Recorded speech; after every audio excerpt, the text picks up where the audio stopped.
Mama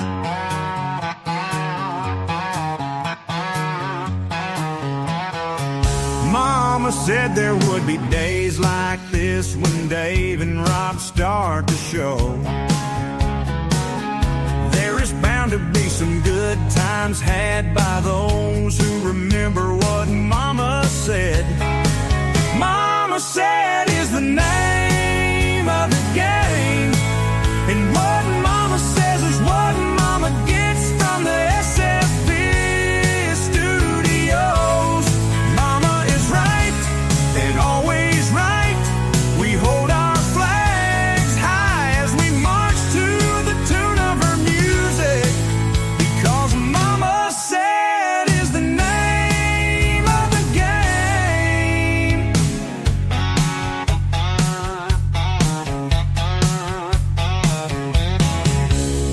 On Monday nights, sure we know what to do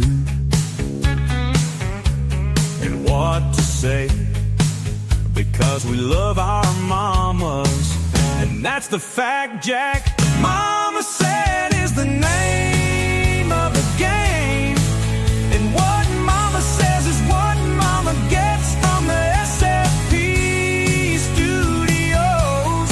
Mama is right and always right.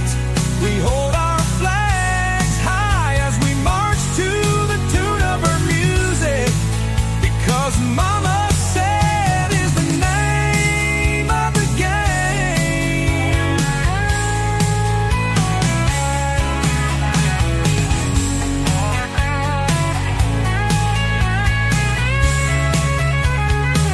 Mama said is the name of the game, and what Mama says is what Mama gets from the SFP studios. Mama is right and always right.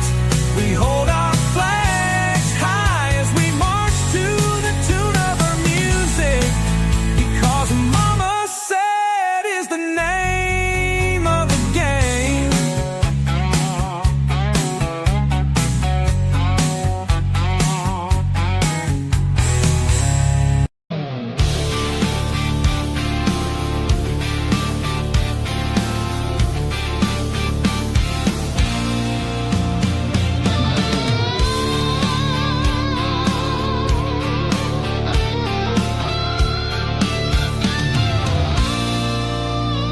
It's a complicated life for the southern people.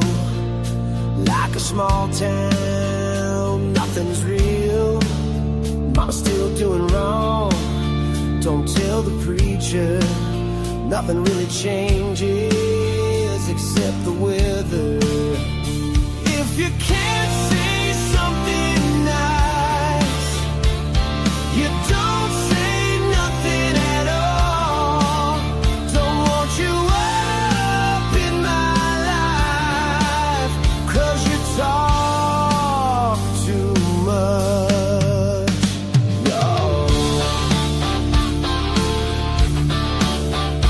I could leave it all. I'm feeling low. Find myself on a brand new road. If you can't say something nice, you don't say nothing at all. Don't want you up in my life, 'cause you talk too much, y'all.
Hey, everybody, this is Robin Dave from the Southern Fried Podcast. You know, we love lots of things here in the South. We love our country. We love our family. We love our God. We love some sweet tea on the front porch on Friday nights. But we're really near and dear and love us some coffee. Uh, that being said, tomorrow morning, 8 o'clock on July the 14th, yes, we will have our Yeah. coffee out there. Yes. Yeah. Awesome, man. It's been a dream come true. We talked about this before we were ever a podcast, and we love these coffees. There's 40 plus blends. You'll find something that you like. And most people like coffee. If you don't, I can't help you, but most people like coffee, and there's a lot of coffee here. In fact, our morning show, we say get up, pray up, and coffee up, because we start our day with coffee, and now you can get some for you. Hey, we're very patriotic here. Get some for your veteran friends. You know what? Bless them. And the coffee mugs you see are representatives of logos that we've made. We've got more coming. We're going to put those on coffee mugs, and you'll see our SFP brand there, logo on each coffee. And these prices, Rob, we kept them as reasonable as we can. We cut that margin down because we know times are tough, and we want to help people and put coffee in their home and all of our listeners and followers home.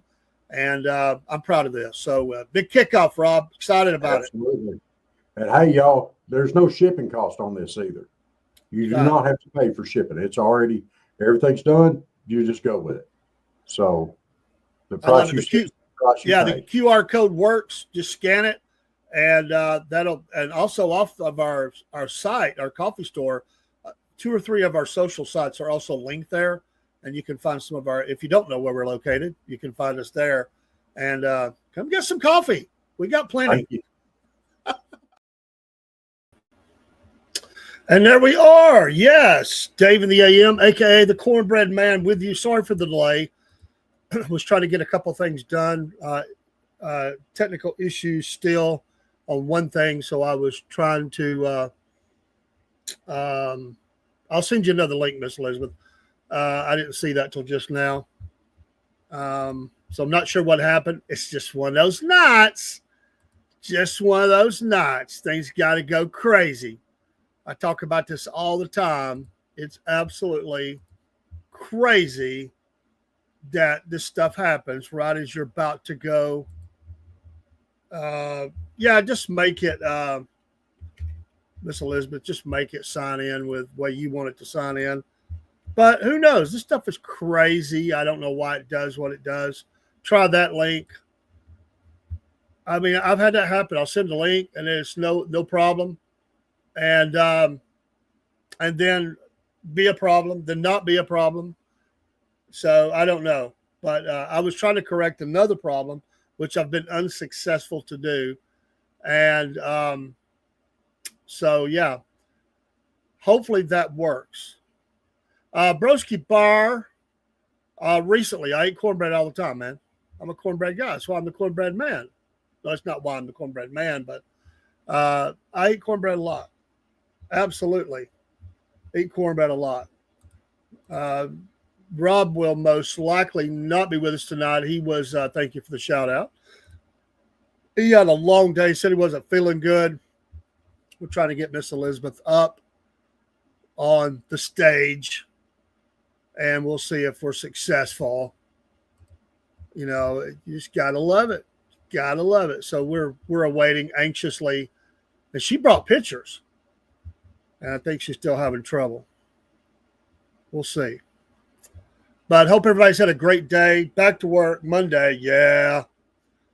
Got a busy week going on this week for us. I'll be at elections all day tomorrow. Let's see. Still sent me to YouTube. That I don't know how to fix, Miss Elizabeth. You should be able to. They should give you an option to not do that, but that's like telling you that the car should start. And so I don't know. I'm not sure what to do about that because I've only have one invite. Let me try one other thing here. I don't think that it will work, but let me just see. No, that's not going to work because we only have like one. Let me. I've never sent it to your email, so I don't have that. Let me try it a different way here. I don't think it's going to work, but if it's doing that, I think it's just the same thing. Make sure you're clicking on the link itself, not the box, the link itself. And I don't know that that'll fix it, but you may try because I've done the same thing. I know it's like crazy. Like I've got another one over here. I've got my TV's not wanting to link up, so it's okay. It's just crap. Barry says it's actually been a while since I've had some good cornbread. He's leading with Lena's. Michael, yes, I'm doing good. And well, no, I'm not made of cornbread, but I am the cornbread man. So that be the way that is. And in the mail today was for us, and allow me a moment to not brag, but just be excited. I made the first order in our coffee store, and today we have it. This is the House Blend. That's our logo, so it's not just a picture on a screen. This is what you get. This is the 12 ounce. That's a lot of coffee in there. It's not been opened, still sealed. I just got this in today. Made the order on Thursday afternoon. Monday afternoon is at my door. So that's even going through a weekend. Rob made the second order. Rob's went in the mail today. They give you a tracking order. They give you updates on it, just like anything else. So this is a big moment for us. It was probably a lot of people thought we'll never get there. We were determined. It took a while for us to really work through a lot of things. We had to grow. There's just a lot of things. We had to set up the business first, go through all of that.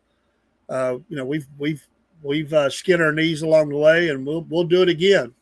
But this is a blessing, and so it smells good. I'm telling you. And so there you go, coffee. We got bigger news coming too. Like that's big. And I seen you in there. Thank you for putting your email in there. You'll get updates.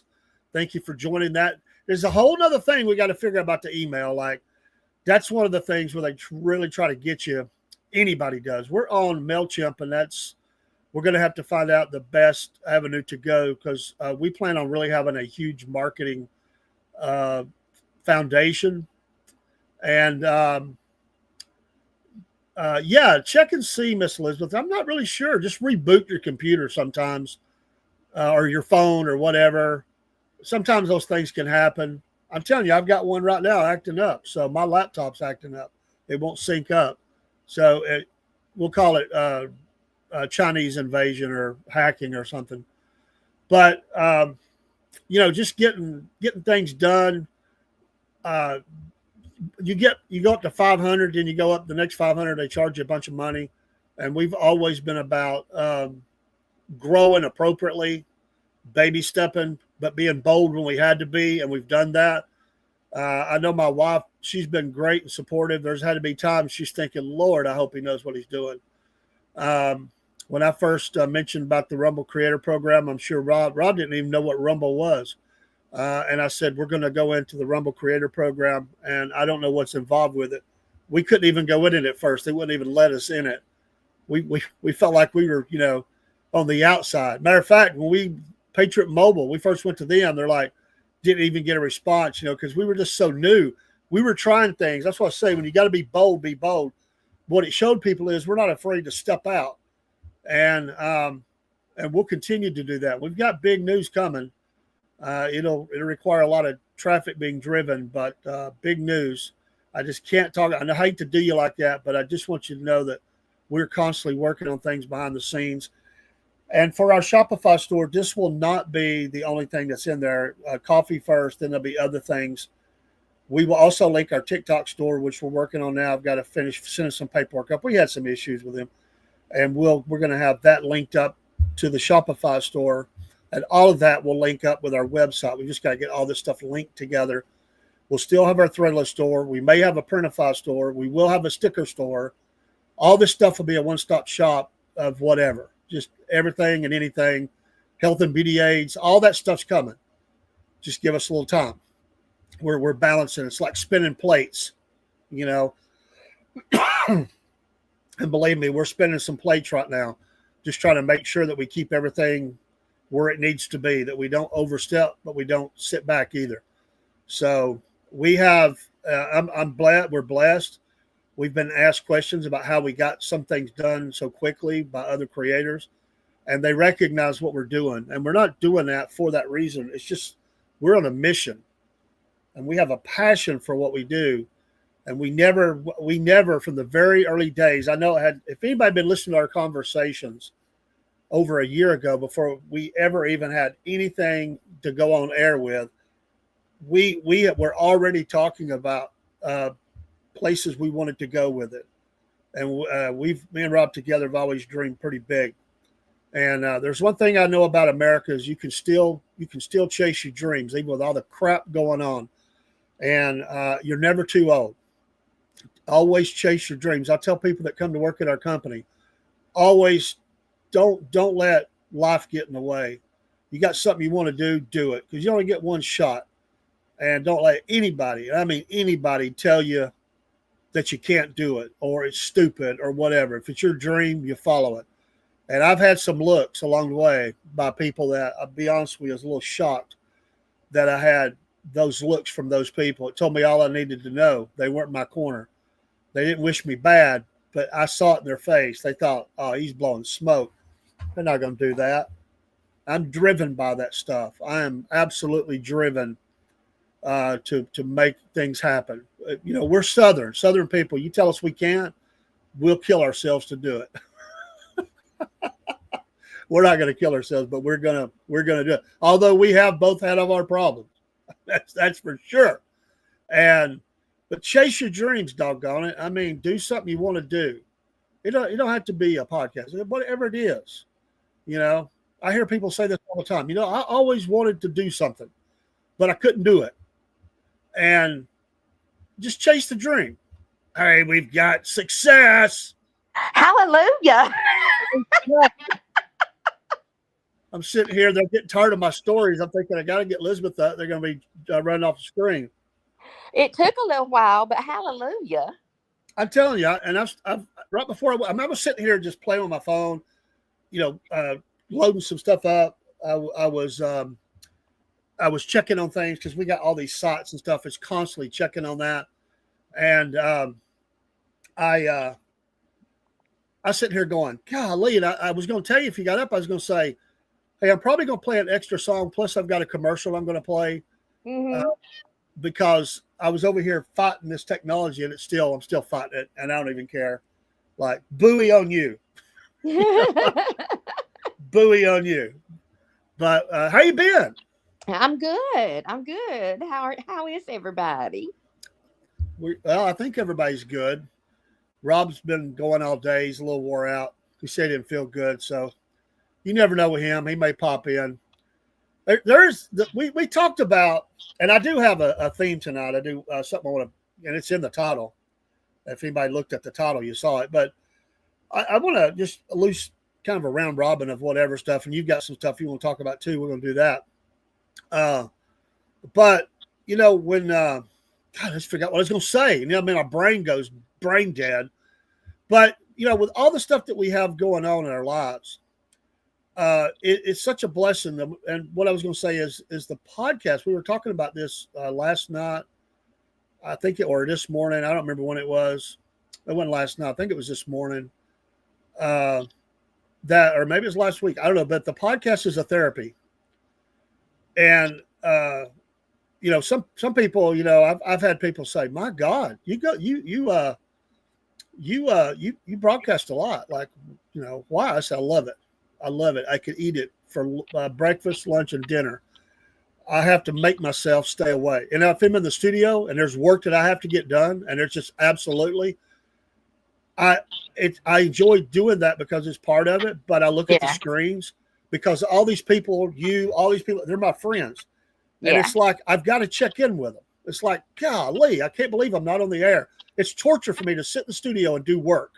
You know, it's necessary work, tax work, forms I've got to upload, legal stuff, sign stuff. I'm like, just get this stuff done so I can go do the thing that I want to do. Mm-hmm. I don't know how other people feel, but some others said it's a therapy. And so they think, I've always heard people say this, oh, don't burn out. How can you burn out on what you're passionate about? I had somebody tell me that one time about being Yeah. a Christian. They said, well, don't burn out on Jesus. I said, how in the world could you ever burn out on Jesus? I get it. No, you can't, because after I do this on Mondays, I look so forward to the next Monday. And when I pop in with you sometimes on Tuesday or Wednesday or whenever, I look forward to that. I'm like, oh yes. Yeah, it makes the day go by. You look forward to things that you're doing, and it's just it's truly amazing what it does. And yeah, you got to take time for the other things in life, sure. But if you manage, and I learned this from a boss a long time ago. You never say I don't have the time. That's the biggest cop out ever. Time is what he told me. Time is you make the decision on time. If you want to do something, you will schedule it into your life. Don't use the excuse, I didn't have time, because we waste time. We know that. We veg out. We do things. And if you really want to do something, you make time. And what I want to say to you or Rob, and no, he doesn't do as many shows as I do, but it don't matter. It's the way I look at it, we have 168 hours available to us every week. That's how much a week is, 168 hours. We can go on whenever we want. We pay for it anyway, and we can do a show. You can do 1 hour of that, or you can do 110. It don't matter. Probably ain't going to do 168. That'd be like a marathon. But if it's more than one person, yeah, you could. And that's going to become very important in the future. Can't announce yet. Big news. But 168 hours is amazing. And but you plan it into your life, and you do it, and you have fun with it. It means something to you. And I have people say, and what I was going to say is that it's hard to find people that are dedicated to something. Yeah. It really is. We're so blessed to have you. We're so blessed to have Dean. Because I know life is big, and there's no problem to miss it. We've all had that. I mean, I've had it, been sick, been busy. Life happens. You just have to make it happen. And are you going to miss something? Sure. But those things are not as important to me as this. Like, I go do things with my family. But they know this is like, they know where I'm at.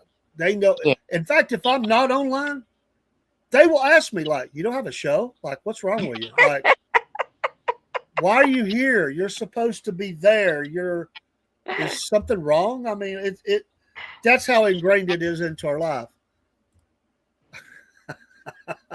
Time, love, and tenderness, just like Michael Bolton said. That's right. I didn't see. Time is the most valuable commodity, but you can't trade it. Now you got to use it. You got to use it. And now we do have Michael Bolton Pro Feather Mullet, but you have to.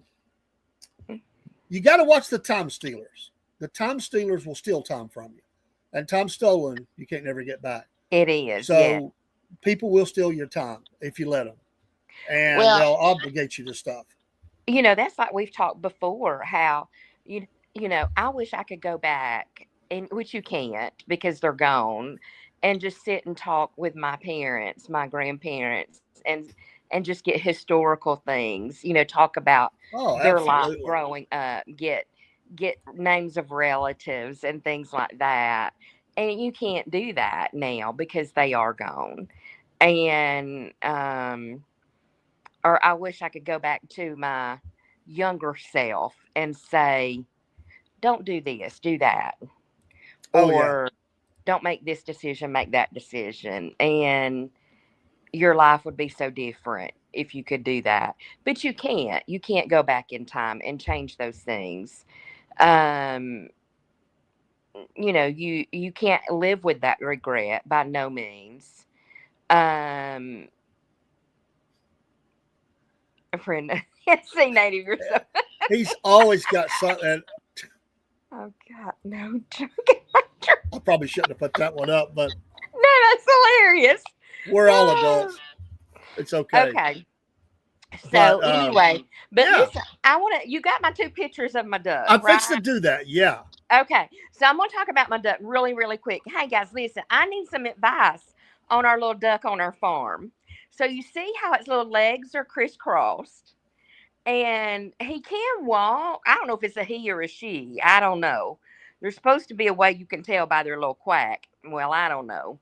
But anyway, its little legs are crossed and it can't stand up on its own, but it can walk a little bit with its legs crossed like that. I don't know how, bless its heart. And it's my daughter's ducks.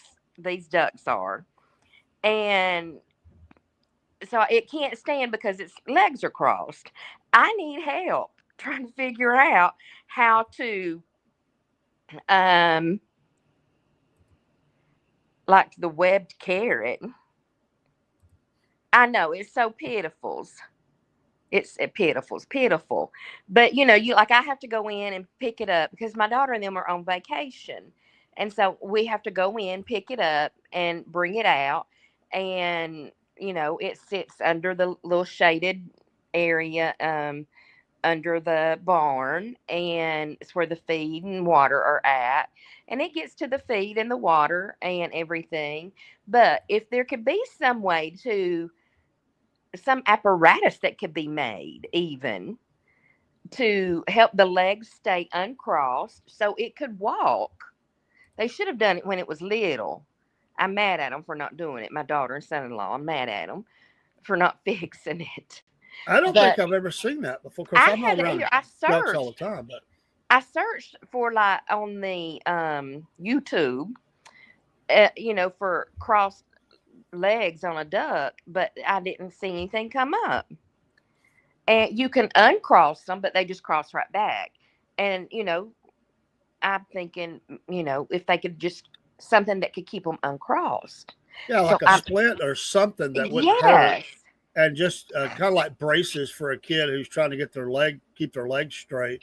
yes, There's got to be something like that. You could probably even do that around the farm without having to pay a bunch of money. yeah. I just need help on coming up with something because my brain sometimes don't work in that direction. Now that's interesting. When I saw the pictures, I thought, well, that's some crossed legs.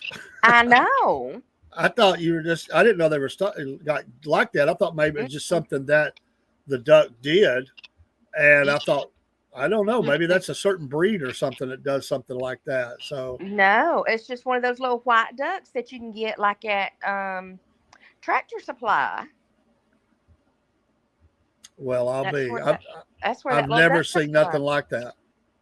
I know. That's amazing. Sorry, I'm looking. I'm just putting something up on my screen No, you're good. But while yeah, you talk about that. if anybody out there thinks they could come up with something or has any ideas, I would greatly appreciate it. And here's my email address. I'll tell it if anybody wants to email me anything. I don't care. It's ejohnson164@gmail.com. You can email it to me. Any ideas would be fabulous. Because that little sweet baby, it just needs something to be able to stand up and waddle around. Yeah, that's tough right there. I mean, I know. But see it it does like great. that. It does great when it's in the water. It swims around just fine. And Well, that's cool. yeah, it does fantastic in the water. It can't get out of the water by itself. We have to get it out of the little Maybe it kiddie churns pool. up a different wave pattern for the other ducks. They're like, okay, who's not in step here? I know. You're throwing some waves at me. I mean, I what's going on? know. But we put it in the little kiddie pool and it swims around just fine. That's cool. That's cool. Ducks are cool. They What's the most are. famous ducks? I guess aren't those ducks at the Peabody in Memphis? I think so. The ones that cross the road all the time. Mhm. Yeah, I think that's probably the most famous ducks. Besides, like, teams or sports or something like that, mascots. like the Oregon Ducks or something. Yeah. But real ducks. I guess that's the most famous ones. Yeah, there's Um, statues of those little ducks. Oh, really? There are. Poor ducks. They got to live in a town that has all that crime. No. Of course, I know they're down at probably one of the better areas, but still. I know. I've been in Memphis twice, and if you're from Memphis, and I don't mean to be offensive, but I stopped right on the edge of Memphis twice to get gas, and it was probably the most worried I was ever was that because I had my wife with me, and she had to use the bathroom, and we had to get gas, and we didn't want to leave the car alone because there was a lot of people, and it was just a place where you could tell we were not welcome. But it was too late. My wife said, I got to go now, Okay, we're going to risk the hood here. The NC Native says maybe get a small PVC pipe with a cross pipe connector at each end that slide up its legs far enough to act like a brace bar between the legs. Oh, okay. The only problem I see with that is could they get the legs to move enough? Maybe if it wasn't too tight, you could probably do that. Maybe leave a little. If you fitted it right, you could probably leave it not where it's not tight, and it would actually move a little bit. Memphis isn't a place to walk around. Well, they didn't like me there. Talk to the Nature Center in Chattanooga. Okay. It's a good idea. I've been there a few times the past couple of years. Yeah, I understand, brother. Michael, you feeling better tonight? I know you took a fall and you weren't feeling good either, so I hope you're I know. better. What he went to I saw on Facebook he went to the doctor this morning for I think his ankle maybe. Yeah, his ankle. Yeah, that's what I was thinking, some cushion or velvet inside. Okay. I think that's a good idea. And that way it couldn't cross them back, and it would probably cause it to just develop it where it wouldn't be like that. How old is the duck? They got it at Easter. No, maybe a little bit before that. Okay. Because no, they don't do Interesting. Easter. They don't do Easter. They got them when they first come out at Tractor Supply. When the chickens and ducks first came out. I love it. Now that you're on the farm, we can talk farm animals all the time. I know. That's so cool. Like you're going to be showing us stuff, and I think that's the coolest thing. Not really. They gave me a steroid shot, and it's still killing me. I'm so sorry, man. So sorry. My wife is doing, she's doing a little bit better, I think. And she was having some trouble the other night. Tonight, she was showing me how she got to do, so that wouldn't be a problem. And I do think she's getting a little bit stronger, but there's just been moments where it's scary,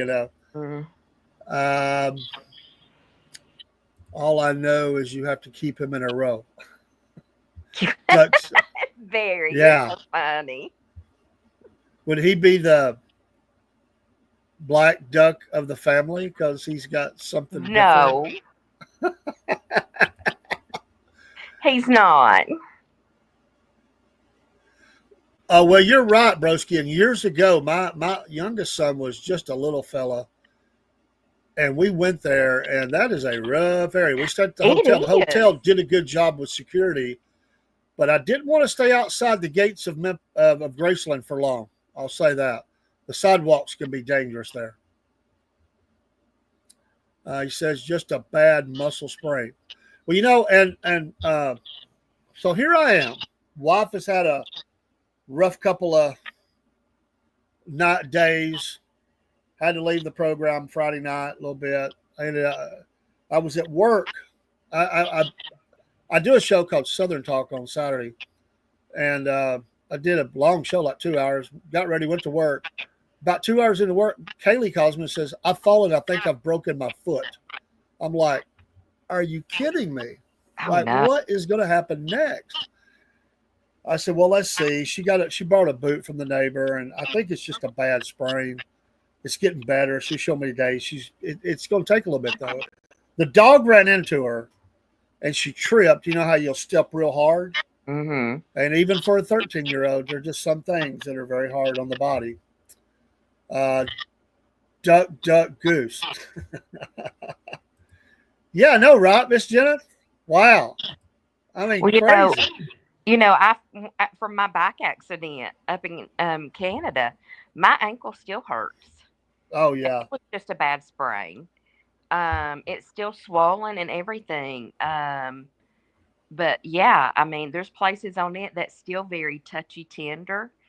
Um, on one side, and the doctor said it could take anywhere from 6 to 8 weeks. Wow. What is a niacino deficiency there, Barry? Is this for the duck or Yes. for? Okay. What does it say do, Barry? Yeah, that'd be good information, brother. Barry's like the research. He's the researcher, official researcher for the Southern Fried. This man digs and gets information. I love it. I need to turn, and he's a great on reporting too. I've got to incorporate you into the newscast, man. You're like the researcher. I need to give you like a couple of topics and just say, go dig, man. Serious business. I'm not even joking. My friend was about to get attacked by a duck. I tried to yell a warning to him, but it just made it worse. Somehow in there is a joke. Listen, there don't ever try to go anywhere where geese are, because they will attack you. And here's the joke. Duck. Timing is everything. I'm sitting here going,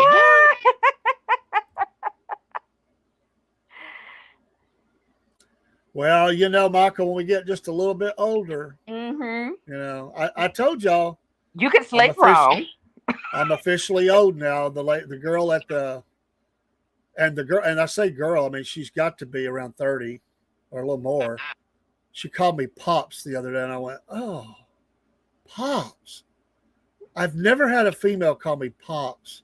I feel so old right now. Oh gosh. Well, listen, I went to eat at the restaurant in Dalton one. It's called Yellowstone. And do you know where that's at? I do, Okay. And but I've never been there. it's really good. They've got the buffet, which I'm not a big buffet person. I think we've talked about that before. But Yeah, I just usually order the beef tips. But anyway, off the subject. I was going up to pay. I don't feel like I look old. you But don't. apparently You do I not. do. Apparently I do. She said, do you get the senior discount? I said, how old do you have to be to get the senior discount? She said, 55. I said, oh, not yet, but I'm 3 years away. I'll take that senior discount at 55. They used to ask me that. Now, before I even turned 60, they would go, "Oh, don't worry, I've already given you your senior discount." And I'd be like, oh, "Man, do I look that old?" It's the mustache, I'm sure. You know, no. Yeah. I'm 60. Michael says tomorrow I'm not doing anything. Well, I'll be doing elections tomorrow, so I'll message you. Barry says I'm not sure if the legs are sprained. If not, vets are always expensive. They are. I mean, that's just the way it is. Michael says you do not look your age, whatever that age is. 52. I'm okay with 52. telling my age. That don't bother me. Well, awesome. The topic tonight is, and I only wrote down a few notes because I really just want to pick the brains. You can have fun with this however you want. This could be serious business. I've heard this, or what I might hear. It doesn't matter to me. Things you might hear in a small diner in the South. Things you might overhear. That's not that you said them, but you might hear the workers, the table near you. Things you might hear over here while you're trying to have your small diner. It's not just any one diner. There's small diners all over the South. And we listen like, what was that? I mean, when somebody's got a really crazy conversation on, and sometimes they just talk loud anyway in the South. You can't help but hear it. But eavesdropping into a conversation, I've done it. You know, hey, What things might you have heard? Oh, tomorrow's your birthday? Happy birthday to you, Happy Mom. birthday, Michael. Awesome. Well, definitely hear that. Bless his little heart. You definitely gonna hear some bless your hearts, NC. Oh, yes. So you're in the small diner.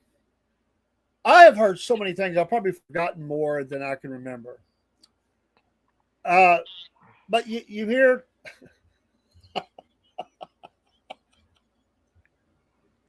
Well, it happens. Oh, I've heard him talk about, did you hear about so-and-so is cheating on so-and-so? And, oh, I've heard them all kinds, honey. You're definitely going to hear about the affairs. Oh, yes. Who's getting a divorce? Yes. Did you know Bob and Betty Lou are getting a divorce? I'm not shocked. I'm not shocked because, I'm pretty sure old Bob's been stepping out on her for some time. And Betty Lou, she just put up with it for, I guess she just got a belly full. And, I wonder if they go sell the house, and they start talking like that. I mean, that's what you hear. What is the house special? You definitely hear that. Yes. And you definitely hear this, but you don't say it when he's around. No. So it could be the divorce, or it could be a death. In a small town diner, you're going to hear, well, I wonder what she's going to do with that truck. That truck ain't got a lot of miles on it. I bet she ain't gonna want that truck. Or you might hear. I wonder if, I wonder if she'd be willing to sell it. I mean, I couldn't give much, but I bet if we went up there and asked, I bet I could get it for $3,000. Or you might hear, did you know June died, and her kids are having an estate sale because they can't afford the funeral. Sad but true, as Metallica said. It is. You hear stuff like that.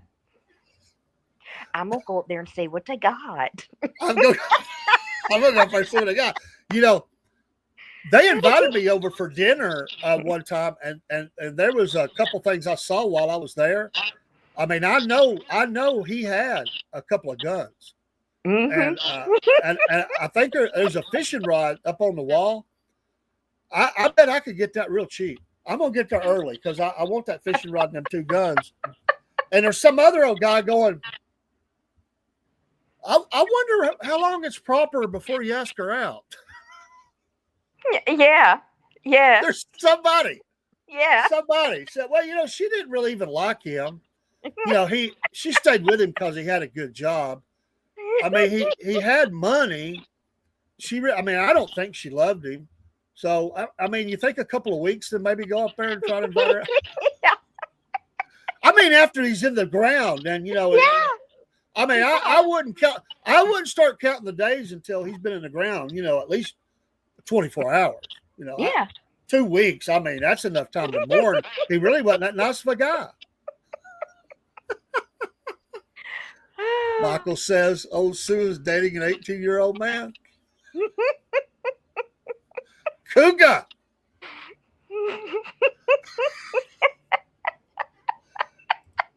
Widow Jones is after the preacher.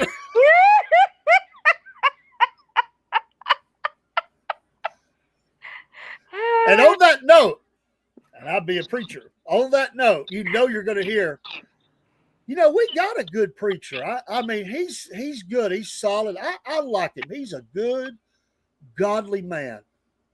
But, sometimes he preaches too long. I mean, Yes, I hear that all the time. I mean, we're like the last ones to get to the Golden Corral. I mean, by the time we get there, we're having to wait in line. I mean, he said that one thing 5 times in a row. He just kept coming back to it. You hear that stuff. You do. In a small diner in the South. There's no doubt. Oh, yeah. Somebody needs to talk to him. Somebody needs to talk to him and tell him he can't go past 12:30. That's just too late. I mean, don't he have to eat? I mean, they might even develop a plan like, why don't y'all ask him to go out to eat with you next week and tell him we have to be there at 12:15.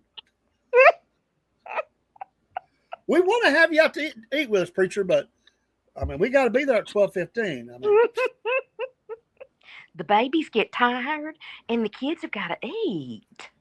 Blame it on the kids. They do that kind of stuff. My daddy was a preacher. They do it on that. They do. My daddy said people have said stuff to him before. Because sometimes my daddy would go to 1 o'clock. And daddy said people have said stuff to him, trying to be nice about it. oh yeah. Mm-hmm. My first, well, it wasn't my first pastor, but it was the one when I went back to the church I grew up in. He told me one time, oh, it was before I became a preacher. He was telling the preachers, he said, boys, he said, don't preach no more than 20 minutes. He said they tune you out anyway. And if you can't get it out in 20 minutes, you might as well sit down anyway. But I'll be honest, I've always been about a 30-minute, sometimes 40. I'll be one of those that's a little bit long, but I don't retread I'm not plowing the same roads. We'll say that. Right. But I have tried in the last few years to get, and my wife has complimented me on that. Yeah, you do a good job because I don't keep them over. Well, listen. If it necessitated it, I would, but you can get done. You don't have to do that. In Atlanta, I went to several different churches down there visiting, and there's really not any Caucasian churches. Yeah. Well, they had the big escape that happened down there, and they've talked about this. I know preachers down there, they call it the Great White Escape. I don't mean that in a bad way, but all the white churches left and went outside the perimeter. Okay. Many, many, many years ago. Okay. Most of them, except Well, the really big mega ones. Just about all the churches that I visited down there, they didn't get out till about 2 o'clock. Oh yeah. I learned to take me a snack. If you do that around here now, Michael, you're probably not going to have anybody come hear you. Well, listen, That's true, my nephew's a preacher. He preaches. He has his own church up in Maryville, Tennessee. And one day he went to 1 o'clock, and he said, I know I'm going a little bit over. He said, but I ain't preaching on your time. I'm preaching on God's time. He said, so y'all, if somebody needs to go, you just go ahead, get up and go. He said, but I'm preaching on God's time. The secret is you tell them there's only 3 points to my sermon, but when you on your third point, you just keep saying, I'm fixing to close. I'm almost done. I'm fixing to close. You say that 5 times in a row. Then they're like, he said that 3 times already. But these are things you would hear in a small town. And along that note, we'll stay with church a little bit. You know you're going to hear it. Yeah, that church dinner was really good. I mean, man, I ain't seen so much food in all my life. It's good. But Sister Smith, she brought that same old burn-up chicken concoction that she brings, and she made sure everybody got some of it. She went around with a spoon and dipped some on everybody's plate. I'm telling you, it's all I could do not to throw up. And you hear stuff like that. Like, Oh, yeah. that person that brings something that's horrible, but nobody has the heart to tell them. Yeah. That food's awful. But you know, sometimes the worst gossipers are church people. They'll gossip horribly. Oh, I about it. know. There's the Steve sighting.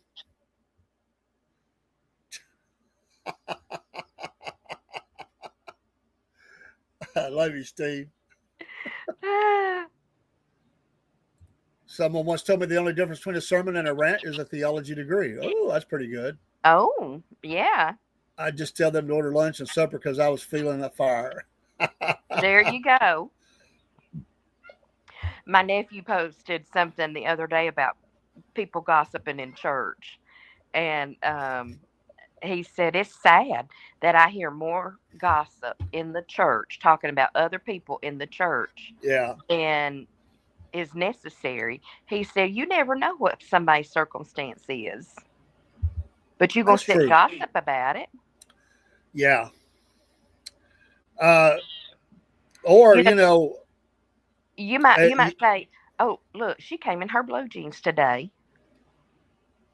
Or yeah, she came in, she came in the same outfit she wore last week, and you hear that in church. And that's wrong because you don't know what that person's going through. that's right. Another thing you might hear at the small diner the diner in a small town in America is in the South, especially.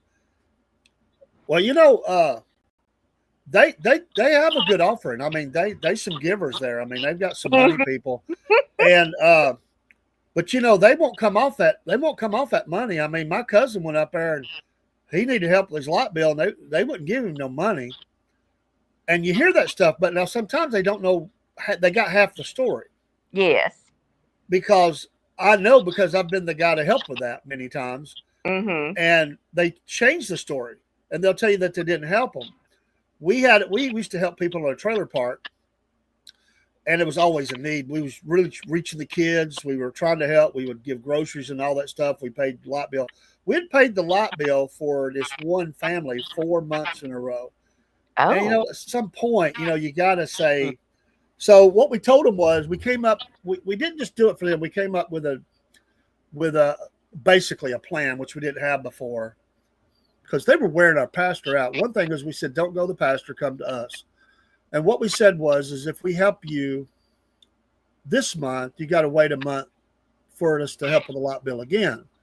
And we just told her, and everybody was cool with it. But this one guy, he had like 3 or 4 kids that came to the church, and we helped him. We brought help and groceries, and we helped the guy. And we told him that, we got him out on the porch, and the kids didn't hear, and we were just letting him know. And he goes, "So that's it?" And we're like, "Well, yeah, that's pretty much it." And he said, "Well, my kids will never come to your church again." So he punishes the kids because he's mad, because we're just not going to keep paying his light bill every month, So you run into that stuff. So you hear that stuff in a small diner in a town, well, that church has got a $200,000 in the building fund, but they won't spend no money. I mean, you hear stuff like that. Here's you one too. Did you hear that when? Let's see, what did Steve say? There's some of them. Yeah. That's true. That could be truth. Yeah. Here's you one. Well, did you know that when I can't even think of a name right now, but when he died, he left like $50,000 to the church, but he said it could only be used for crap. I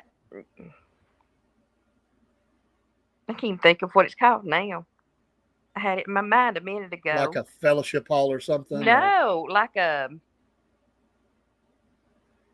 bell thing.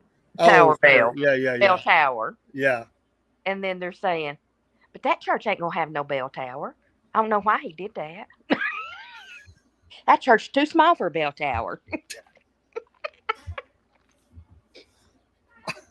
He told him it can't be used for nothing else but a bell tower. That church has only been there for 5 years. Or an organ. Yeah, or an organ. Yeah. And nobody can play the organ? Yeah. They got a nice organ down at the church, but nobody can play it. I mean, they could have used that money for something else, Yeah. Yeah.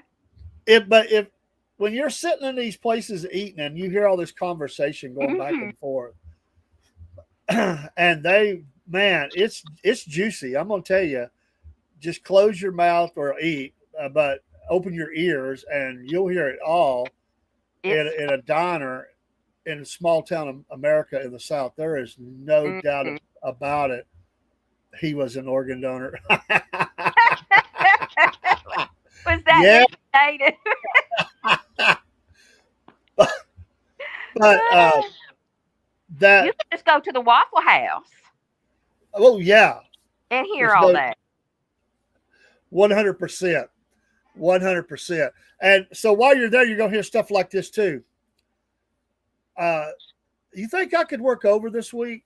You know, because they always got overtime anyway. And they tell their business to everybody. This would be the waitress, you know. Yeah. I need some overtime this week. Okay, yeah. When do you want to work? I mean, that's pretty much the way they do. Well, thank you. You know, well, my boyfriend, I told him not to get out there acting a fool.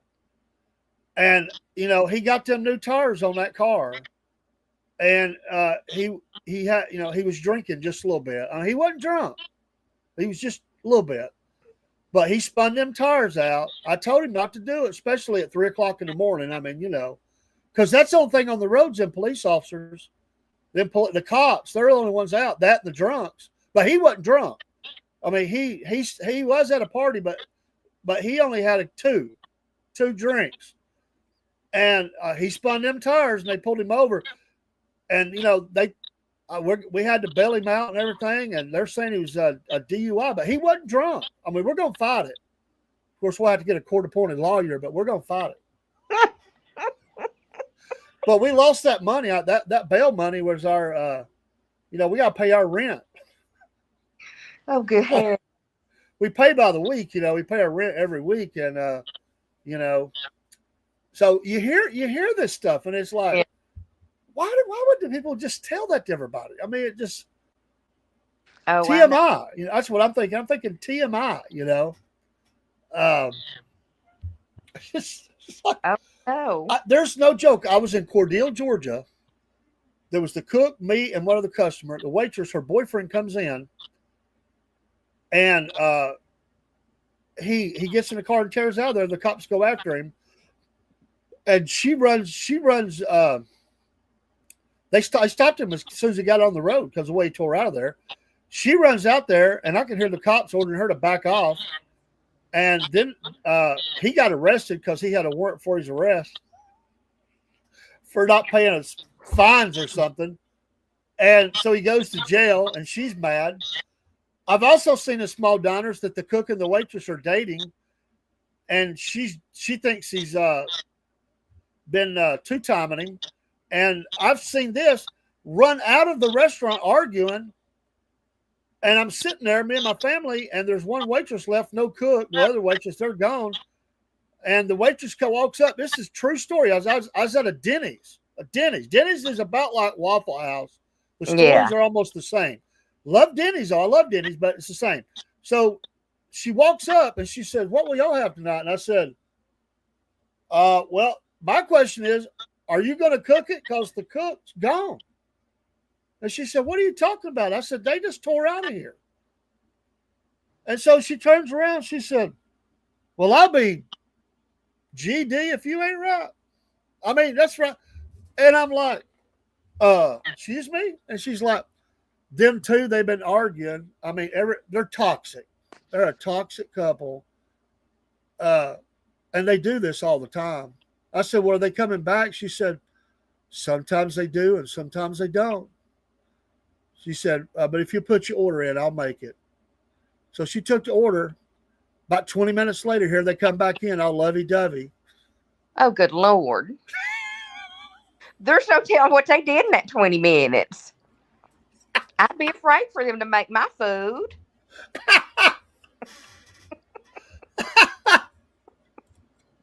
I'd be really afraid. Well, they did go outside. Yes, it is. Yes, it is. Would not suggest ever flying one. It's the worst airline. We're going to take a quick break. We'll continue this. And then I also want to, the Grand Slam, yes, Grand Slam baseball back to the, I've got that Grand Slam a bunch of times. So you had me at Grand Slam. I was like, hey, I've had that. But I'll tell you another Denny story, and I will tell you, somebody said something earlier about the sheriff being crooked and all that. I want to touch on that a little bit. We'll continue these comments that you might hear in a small town diner. It could be anywhere. I'm sure Steve's got them in Ohio. Oh, I'm There's just some Yankee sure. rednecks up there. He's no telling what he's heard. But I know it happens in the South. I know all this. Everything we've said is absolutely true. He's got to duck out. Well, you just go do your computer work and editing, my man. When are you going live again? Don't duck out till you tell us that. When's your next live, bro? We must know. We still got people want to come in and chat for you. So if you get that, pop it in the chat here, and we'll let you know. If not, we'll try to advise. A quick break. Let Miss Elizabeth rest. She probably needs a break from me. And No, I'm good. I'm sitting here on the couch with my feet up. Let's run a quick commercial, and then we'll play the one that. Well, we won't play that. We'll play Mammoth Nation. We'll be right back, and then I want to dive into a story here, a couple of stories real quick. Give us just a minute, folks. We'll be right back. Hey, Southern Fried fans and your Cornbread Nation. Well, yeah, that's right. We're going to advertise for Mammoth Nation. To all proud Americans, we call attention to these thoughts. Are you tired of woke corporations that don't align with your values? I know we are. Look no further than Mammoth Nation, the ultimate destination for patriots like you and me and Rob and everybody else, including old crazy Uncle Jeb, who believe in putting America first. Here at the Southern Fried Podcast, we're proud to partner with Mammoth Nation because they share our unwavering commitment to faith, family, and yes, freedom. Just like us, Mammoth Nation believes in the power of the American spirit and the importance of preserving our great nation's heritage. When you join Mammoth Nation, you're not just getting access to amazing discounts on products and services. You're becoming a part of a community that stands against the forces trying to tear our country apart. From supporting veterans and first responders to promoting Christian values, Mammoth Nation is the go-to platform for conservatives who want to make their voices heard. So what are you waiting for? Join the Mammoth Nation movement today and start enjoying exclusive deals from businesses that share your America First values. Together, we can make America great again, one purchase at a time. Don't miss out on this opportunity to support a company that truly cares about our nation's future. Sign up for Mammoth Nation now and experience the difference of a community that puts America first. Use that QR code on the screen, folks, and that will take you right to the website where we also will be helped in your support of these values. We are customers of this great American company. Rob is a monthly supporter, and I am a lifetime member of Mammoth Nation. We're so appreciative of companies like this. Please be a supporter, not just for us, but for America. These companies need our support. We're patriots. Stand together with patriots. Take care, and God bless.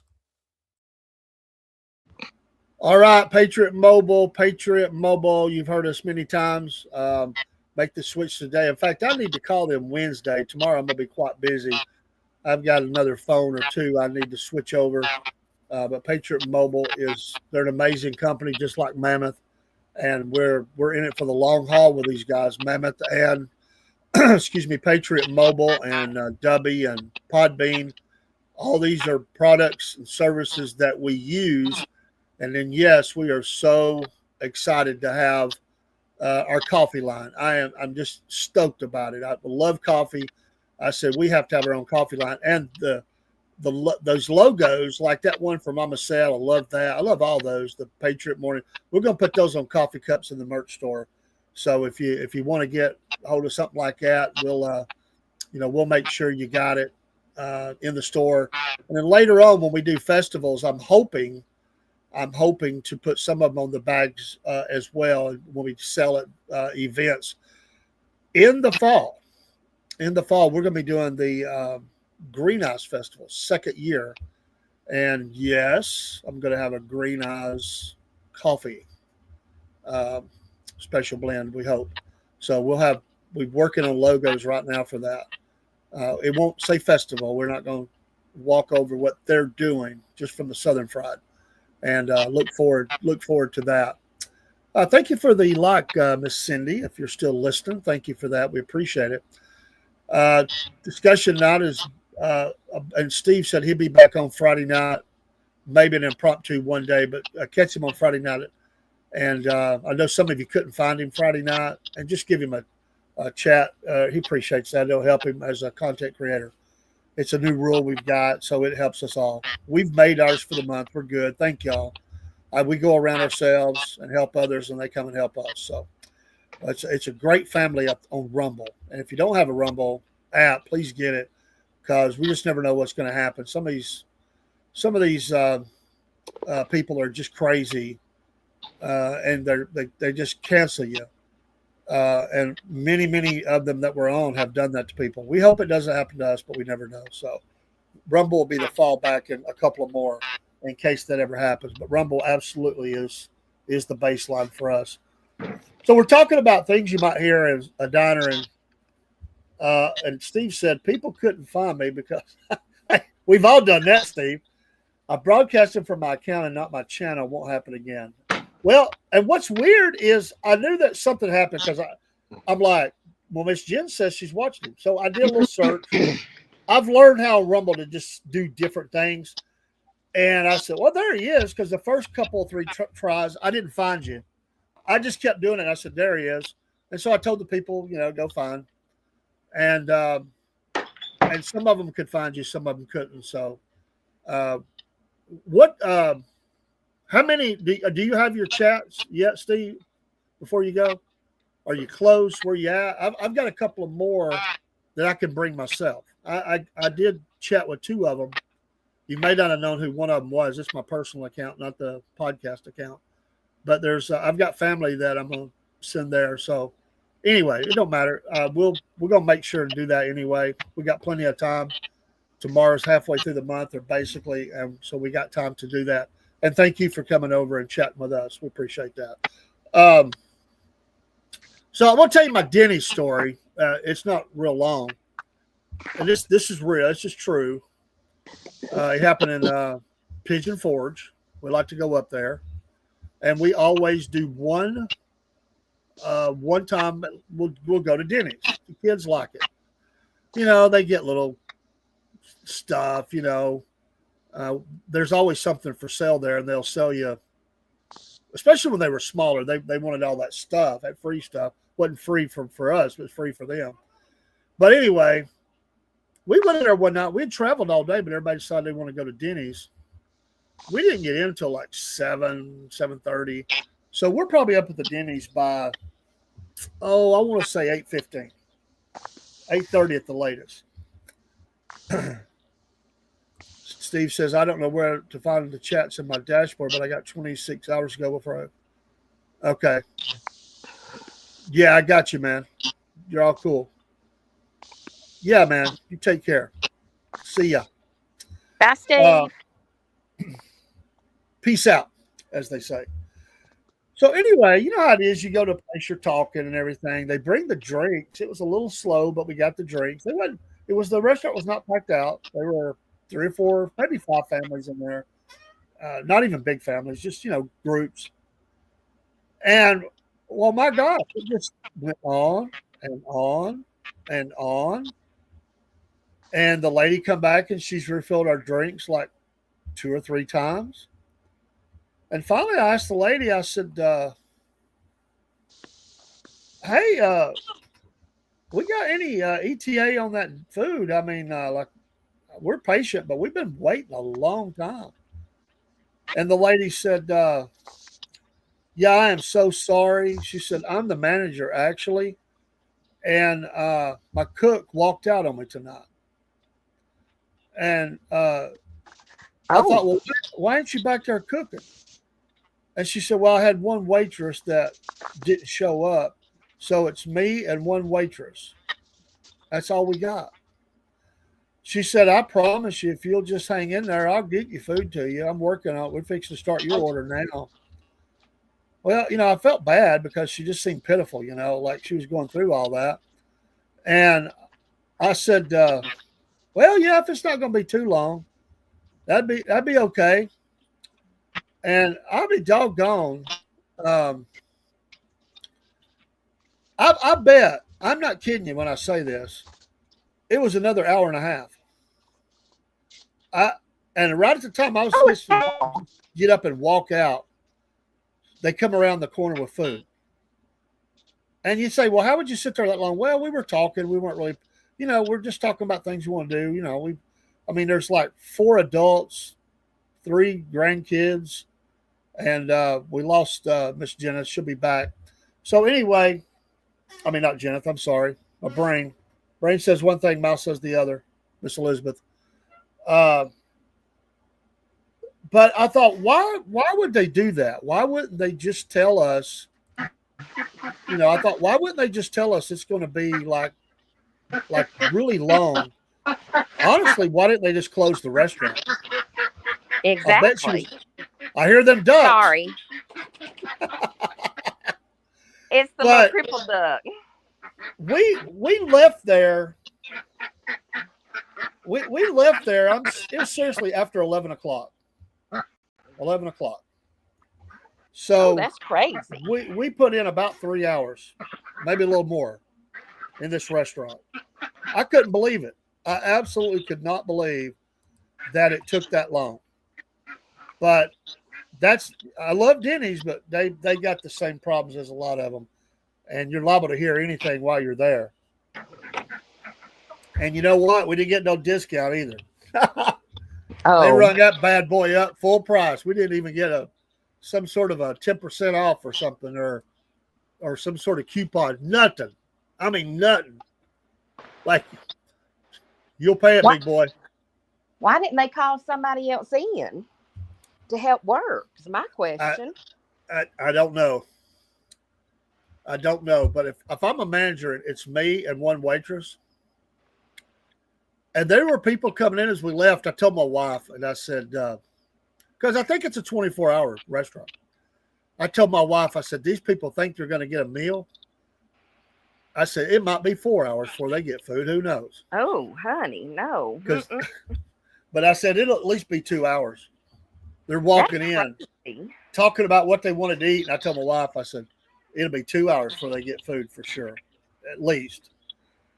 But that's crazy. But anyway, someone said earlier about a crooked cop. You hear about the crooked cop in a small town. Has everybody saw that video? The cop in Kentucky that killed the judge.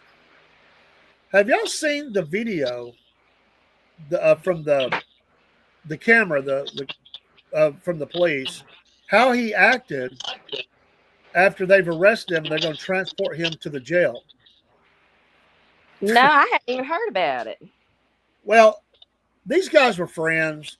There's a lot of rumors about why he wouldn't talk about it. Obviously, he's going to have a trial. He was the sheriff. They'd been out to lunch that day. Something happened. There was an argument. But he walks into the judge's chambers, and there's video of it. And he just blows him away. So that's one part of the story.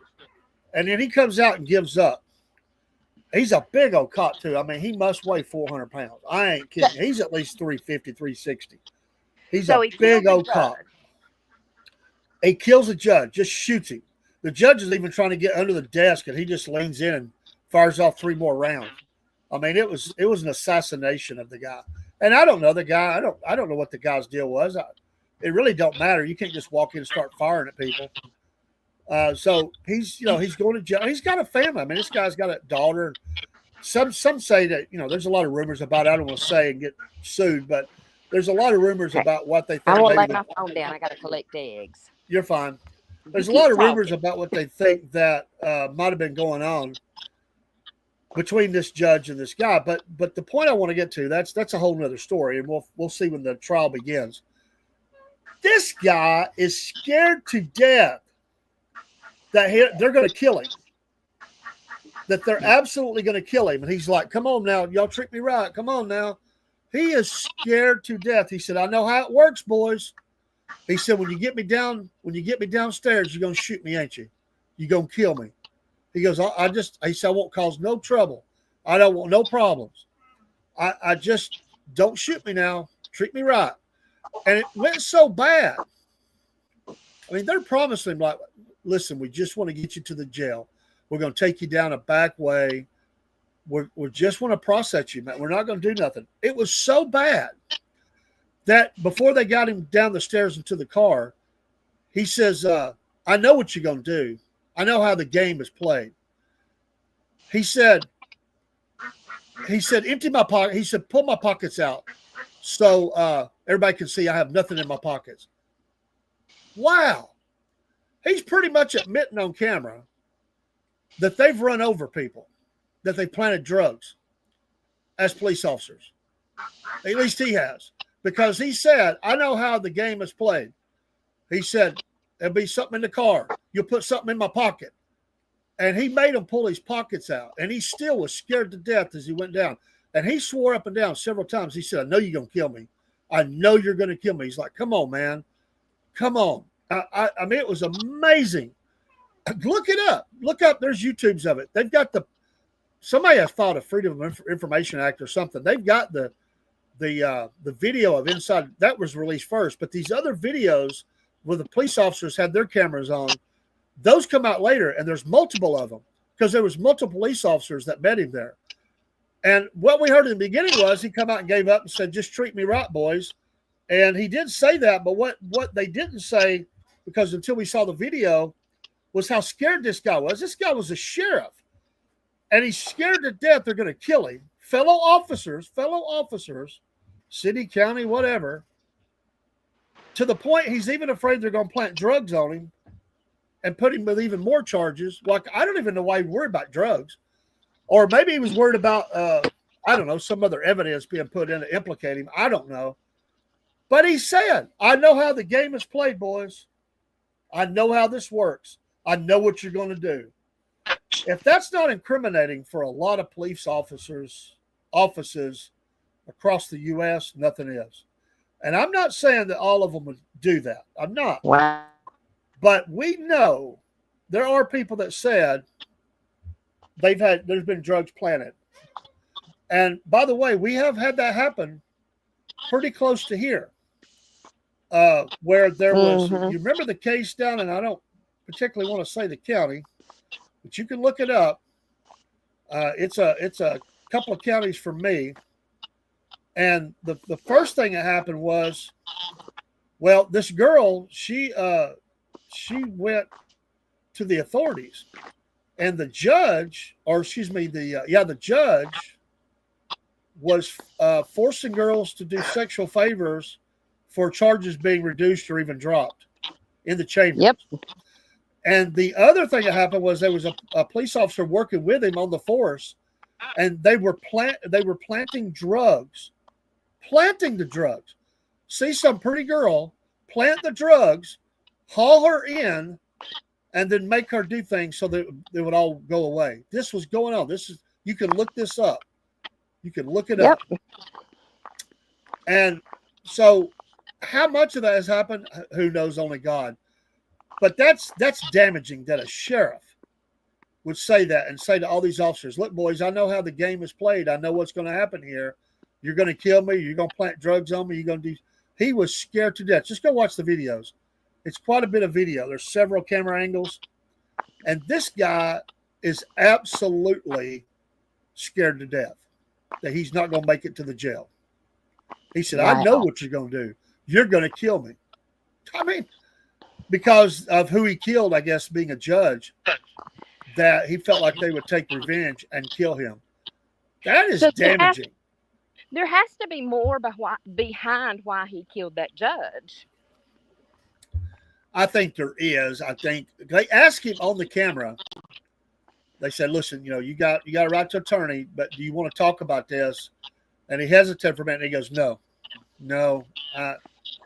He just kept going on about getting killed.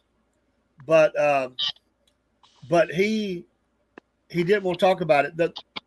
One of the rumors was, and again, I say this is a rumor, that he found out that either his daughter's number was in his phone, the judge's phone, or the judge's phone number was in her phone. And there's people are theorizing, of course, it's probably just bad rumors, that he was trying to mess with the daughter. I don't know. And I don't know that anybody knows right now. Whatever evidence they had, they're going to save to the trial. This guy's never going to see daylight again. I mean, whatever this judge did or didn't do, you can't just walk into a Well- judge's chambers and start blowing him away.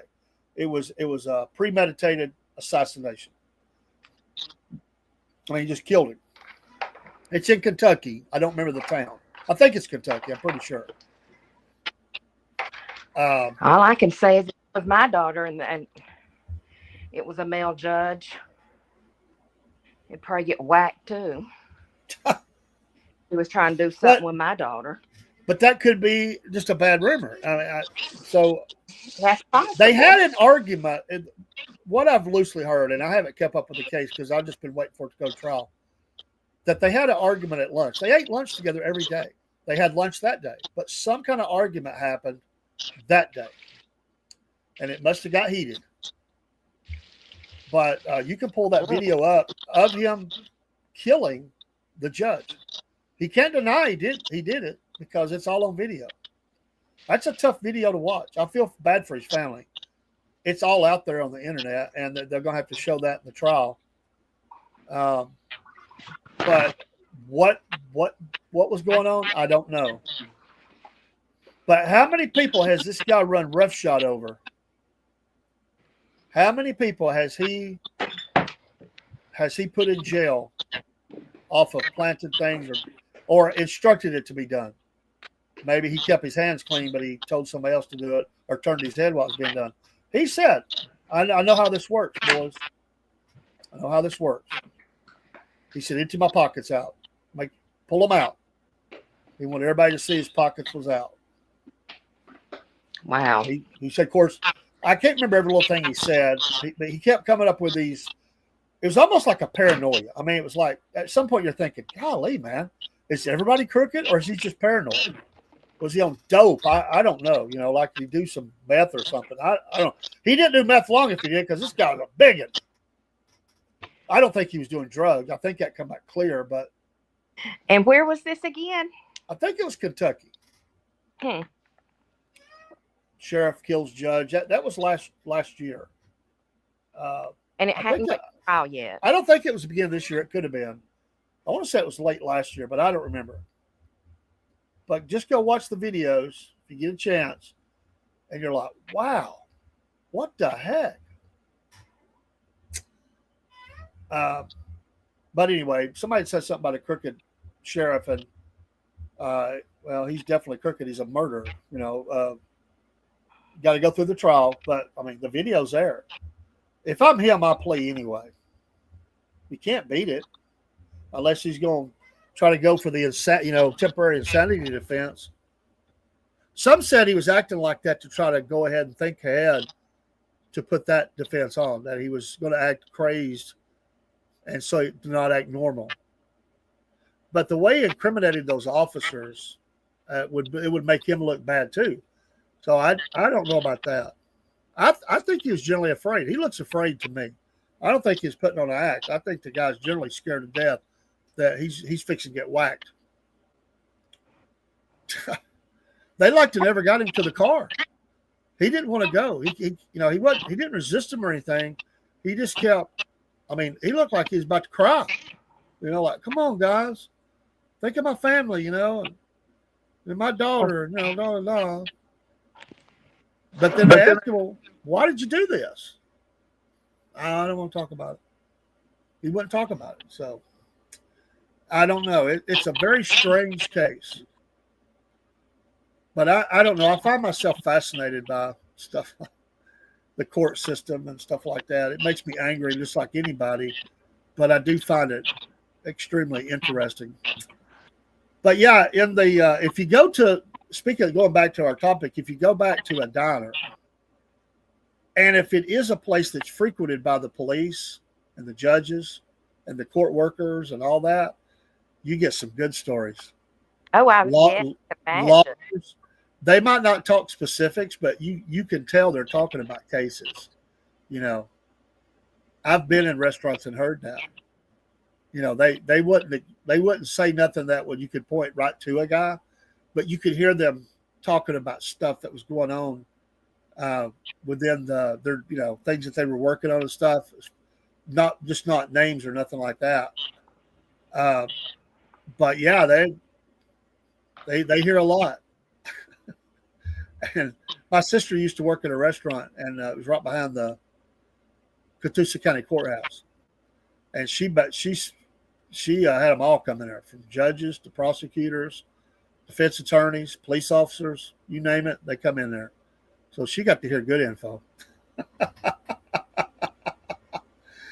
had a friend, he was a bailiff, and he had stories. He had a lot of stories. And he was a bailiff in, not a bailiff, I said that wrong. He worked for the court. He worked for the court in some way, not as a bailiff, though. I think he was the guy that arranged for witnesses to be there. So he was in and out of courtrooms all the time. And it was Hamilton County. So he heard stuff. Ooh. Yeah. Wouldn't that be fascinating? It don't pay great, I wouldn't think. But you meet a lot of people doing something like that. Just to go and see it in the courtroom, just as a spectator. Oh yeah. For a few days. Just to see it and just listen. Yeah, and you're going to hear about everything. When we went with our son, before we heard his case, the hard, before we had our hard point, we had to sit through a couple of things, and one of them was it was a case that involved Catoosa County, Walker County, and the guy was in jail in Tennessee. He was trying to get a retrial for child molestation. That was hard to listen to. He was coming in by video. I could see him on the screen a little bit because the way it was turned from some correctional facility in Tennessee. And they started rolling all that out, and his lawyer, he's getting on my nerves. This guy had no hope of getting a trial. I knew that. I always said I should have been a defense attorney, because I always analyze it from the defense point of view of how you would defend stuff. And when I heard this guy's how he was trying to defend him, my thought going through my head when I heard that was, you just ripped this guy off. You took his money. You made him think there was a chance. You knew you couldn't get this. No way, Jose, was you going to get a retrial off of this junk that you were throwing out there. So at the end, and the judge was like, well, I already know where you're going with this. He said, I haven't read the whole transcript, but if you want me to read it later and then come back, or if you want to, and prosecution wanted to go ahead and hear it. So we had to hear it. And of course, they raked him over the coals. The prosecution did. They didn't do the whole trial. They just, on the points that this guy was trying to bring up. And the judge says, well, I've heard this line of defense before, so I'm very familiar with it. I knew right there the judge was like, no, ain't going to work. So as soon as he got done, he said, okay, we're done. Prosecution. Okay, we're here. Denied. Bam. It was that quick. But you know what? This guy don't need to be on the streets. I know it's his right to try to get a retrial, but this guy was a piece of trash. He has inflicted harm on at least one young girl. I think it was probably more than one. We didn't hear all the cases that was connected to him. And I think the girl was 14 years old. Sick. Well, I was called for not jury duty, but it was where you go and you listen to cases all day long, and grand jury. Grand jury. Yeah, I've never done that one. If they go and you're committed for like 1 day a month for like 6 months, I believe it is. Oh wow. Yeah, it's long, but I ended up getting out of grand jury because before I found out before my memories opened up, and the Lord let certain things come to light for me. I couldn't do it because there were certain cases I could not listen to. Right. And it would just give me nightmares. It would just make me break out in cold sweats, and it would just basically make me sick. Yeah. And I did it for like 2 months, and then I told him, I said, I can't do this no more. I said, this is what's going on with me. Whenever I come and I have to listen to these cases, I said, it's making me physically sick. And I didn't know why. But then several years after that, I knew why. Yeah. And,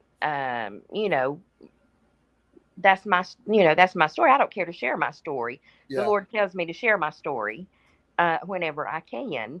And I don't care to share it. When I don't even remember how old I was. I was young. It was before I was 6 years old. The next door neighbor's son locked me in their shed. Oh, wow. Beside their house, and made me perform oral sex on him. And the police were there looking for me. My mom and dad was looking for me. My older brother was looking for me. He was just 5 years older than me. They were all looking for me. Well, apparently he got nervous. He let me out, and I wasn't talking, but they did figure out what happened. But the Lord just blocked it off from my mind. Yeah. Until I was older. And my sister and I were talking one day, and I asked her, I said, do you remember your best friend from next door? It was the sister of the brother. I said, whatever happened to her and her brother? And she was telling me the story because she almost killed him because of what happened. And she said, do you not remember that? And when she said that, it's like the veil was lifted. And all the memories came flooding back. And, I don't think God allows bad things to happen to people, but I think when bad things happen, he uses those situations to help others. Amen. And so I do now. I use that situation to help others when I can. But knowing now, if I'd have known that back then, I think it would have been hard for me to make a good decision on any case like that. Yeah. And so I think that was a wise decision for me to step down from the grand jury. And I would think so. And I don't know if it would still be a good choice for me to ever serve as a juror on those cases, because I feel like anybody that has ever done, which that would be my decision anyway, anybody that ever does something like that to a child, in my opinion, they need to be castrated. Yeah. Because that is cruel. And that is inhumane to a child, no matter the age of the child. A lot of times and I've seen it two ways. They'll give you a survey to fill out, or they'll just bring you up in the box and they'll ask you questions. You might get one question, you might get two. If it's a huge trial, like a murder trial, you might get that survey weeks ahead because they're really trying to filter through who they think would be pro, against, whatever. So, I would think they'd want to filter out, because if you got a case like that, irregardless of whether they did it or not, you would want somebody like that go they're going to be biased. They would have to be. Mm-hmm. I mean, how could you not be? When I've been picked to go and serve, go through the jury selection, I've had to go up in the box, and they've asked me before, how do you feel about, child molestation? I said, well, I feel like all child molesters should be castrated. And then they say, okay, go back out in the audience. And then they'll say, we want to keep jurors so and so and so and so. I never get picked. Sure. That's like if I ever ask you, do you have a problem with the sentence of death and you before they even get done, you go fry them or something. Yeah. I believe if they kill Hang somebody, 'em. you fry them. Hang them. That's what I feel Bring- about it. Bring back an old lynching. That's how I feel. By the way, having gone to court, which was not the funnest thing, but you do what you got to do, for the kids. And I was caught up in the. I've never been in that spot. It's funny. Of all the times in my life, I've been to jury duty. I've had to go stand in front of a judge before for my son because he was a minor. He got in trouble with a speeding, and we had to go see him, but we never went in the witness stand. That day I did, and what struck me as I guess they're trying to hold on to the history of it. I don't know. But the chair in the witness stand in that big courtroom in Catoosa is horrible. It's wooden, has no padding. Yes. I mean, can't we not upgrade that? I know. It's the worst chair ever. They're like that in Whitfield County. I mean, why? I mean, I don't get that. You got somebody there to do a job and to play and to be a witness. At least make them comfortable. Yeah. Don't give them the worst seat in the house. It was very. There's not much room in there. Mm-mm. And there's now they got big monitors there in case they want to show you something on a screen, which they didn't me. Mm-hmm. So I with all that was going on in my mind that day, that jumped in there like, can we do better than this, boys? I know. I pay a lot of taxes down here. Y'all take in a lot of money into the court system. We can't get a better chair than this? I know. What the heck? I know. Put a comfy chair. What can I not have the judge's chair? Give me one of his. He's got two. He's got one here and one in his chambers. Can I bring my cushion up here and sit on it? I know. My little donut. Oh my gosh. Listen, I have to tell you this. Okay. I don't know what airlines everybody flies, but listen, when I went to Alaska, we flew WestJet there and back, and they fly all over the world. That is a fantastic airline if y'all ever want to fly. Okay. They got major leg room. Even in the economy section, they got major leg room. Wow. I don't think I've ever heard of it. I know. I hadn't either until that's who we flew this time. It was a straight flight. And it was fantastic. But on the way back, they were not full. And so my friend Kim, she got a whole row to herself. She was stretched out on 3 seats, laid back, relaxing, because we had a late flight. And my other friend Chevelle and I, we were on the section where the emergency exit is at the window on the wing. And we had major leg room there, of course. Oh, yeah.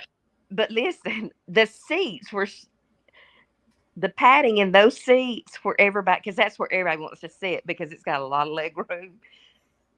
And, those seats are supposed to be flotation devices. Honey, they wasn't nobody floating on those seats. They were so smushed. We're going down. They were so smushed. They wasn't nobody floating on those seats. Nobody. It was sad. It was really sad. Well, they say if we're going to give you leg room, we're going to have to go a little skippy on the flotation device here. Yeah. I know. I wanted to tell somebody needs to fluff up those seats back there. Put a little more stuffing in them. Switch them out something because they not floating for nobody. Speaking of courtrooms as well, Walker counties, that's a very old historic courthouse anyway. Those are horrible seats all the way in that thing. Yes. Very noisy. And you can't hear what's going on. The microphone system is horrible. Oh my. You cannot hear what's going on because of all the noises, the floor creaks, the doors, I mean, they're just, it's horrible. I don't know how they hear the case up there, but that's not a fun experience up there. No, when I first started teaching, I was probably teaching for like 5 years, and I had a kid, probably my second or third year teaching, that was in an abusive home. And I had done all my writing down of everything I saw. Well, DFACS took the child away from that home, and the parents, it went all the way to court and everything. This was 2 years after is when it went to court. I had to go to court 2 years after this Wow. and testify. And that was scary for somebody that had just started teaching, and I was still young then. Yeah. And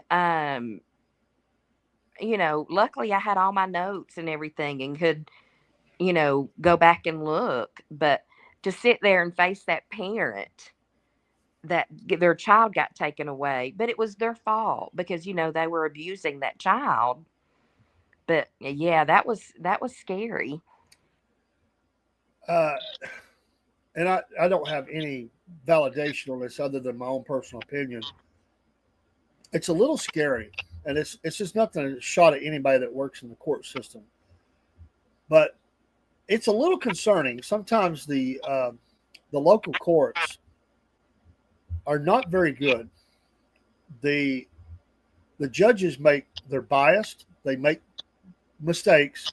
Mm-hmm. And as I've thought about this, they do a review on judges. I mean, you can get censured later, but it's got to be pretty egregious.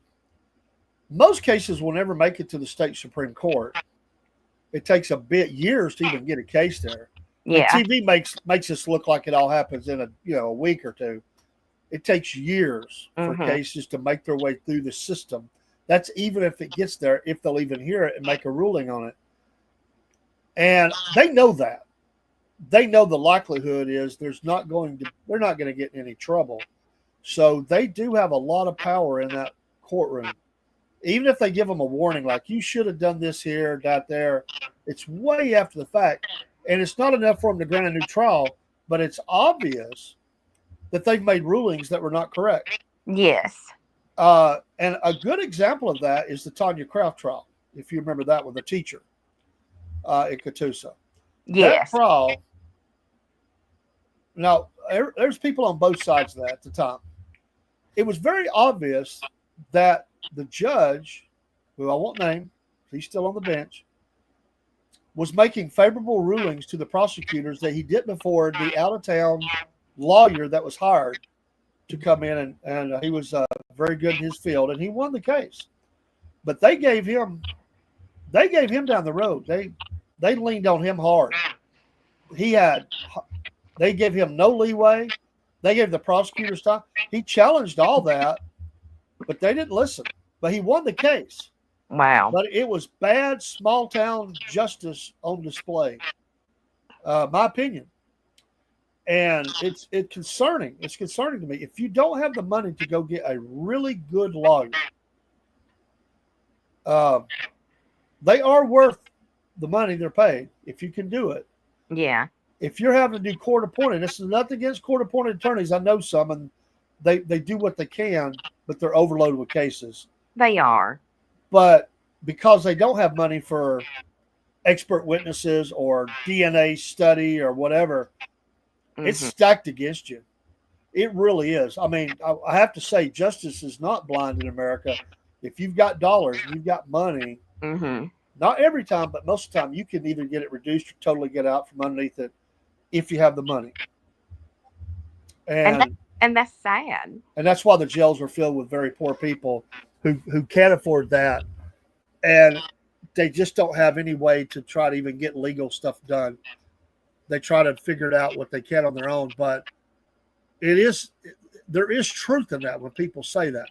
That's why you have some of those lawyers who give back and they hear cases that they feel like there might been some problems, and they've set prisoners free through. Yes. There's one of them that's a big one, and they go back and look at murder trials, and they have seen people released after 20 years in jail. The guy's name is Barry something. That was the guy that started that or over it. But they go back and pick up cases all over the country and work to research them and investigate them again, and then and have been successful in getting several people off of death row. Yes, I've seen and heard about him. Yeah.